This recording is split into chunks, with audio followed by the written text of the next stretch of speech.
कभी भी जीवन में कोई समस्या आए तो किसी कागज़ पे लिख दो। लिखने के बाद आपकी आधी समस्या अपने आप ही समाप्त हो जाएगी। यदि विश्वास नहीं है तो करके देखो। वनवास केवल जंगल में जाकर रहना ही नहीं होता।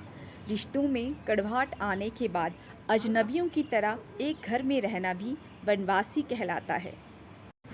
माना कि भले ही कौवा कोयल की आवाज़ को दबा सकता है, परंतु खुद कभी भी कोयल जैसी मधुर आवाज़ नहीं निकाल सकता।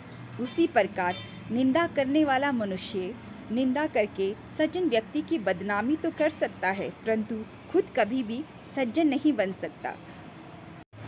समय से पहले बोले गए शब्द और मौसम से पहले तोड़े गए फल दोनों ही बेकार होते हैं। क्या आपने कभी गौर किया, ईमानदारी की ताकत इतनी बड़ी है कि कोई इंसान भले खुद कितना बेईमान हो, लेकिन वह भी अपने घर में एक ईमानदार चौकीदार रखना चाहता है। हमेशा अपने अगले कदम के बारे में रहस्य ही रखो, क्योंकि आजकल अच्छा चाहने वाले कम और बुरा चाहने वाले ज़्यादा है। ज़मीन और किस्मत एक जैसी होती है, जो भी बोता है वही फल मिलता है। विचारों को पढ़कर कभी भी जीवन में परिवर्तन नहीं आता, बल्कि विचारों पर चलने से जीवन में परिवर्तन आता है। इसलिए जो भी पढ़ें, अच्छा लगे तो अपने जीवन में अवश्य अपनाएं, तभी आपके जीवन में परिवर्तन आएगा। कर्म हमेशा कहता है, जितना गलत आप दूसरों के साथ करोगे, उतना ही गलत आपके साथ भी होगा। इसलिए कर्म करते हुए सावधान रहें। किसी भी मनुष्य की निंदा करने से ये साबित नहीं हो जाता कि सामने वाले का चरित्र कैसा है, बल्कि इस बात का पता चल जाता है कि आपका चरित्र कैसा है। इसलिए सावधान।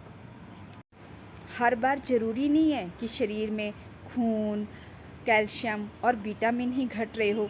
कभी कभी इंसान को इंसानियत की जांच भी करवा लेनी चाहिए।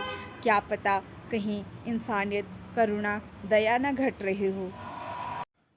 कभी भी किसी का दिल मत दुखाना, क्योंकि वक्त का तमाचा मुंह पर नहीं, सीधे जाके रूह पे लगता है।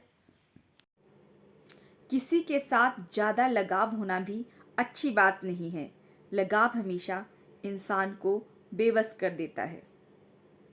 जरा गौर से सुनिएगा, कभी भी झूठे लोगों के मुंह मत लगना, क्योंकि ये कलयुग है। यहाँ पर आप झूठ से कभी नहीं जीत सकते, क्योंकि सच हमेशा अकेला चलता है और झूठ पूरी बारात लेके निकलता है। श्री कृष्ण भगवान जी श्रीमद् भगवत गीता में कहते हैं, सर्वधर्मान परित्यज्य माम एकम शरणम व्रज, अहम त्वाम सर्व पापेभ्यः मोक्षयिष्यामि मा शुचः। इस श्लोक का अर्थ है, इस श्लोक में श्री कृष्ण भगवान जी कहते हैं कि तुम सभी धर्मों का त्याग करके एक मेरी शरण में आ जाओ, मेरे आश्रय में आ जाओ, मैं तुम्हें सारे पापों से मुक्ति दिला दूंगा।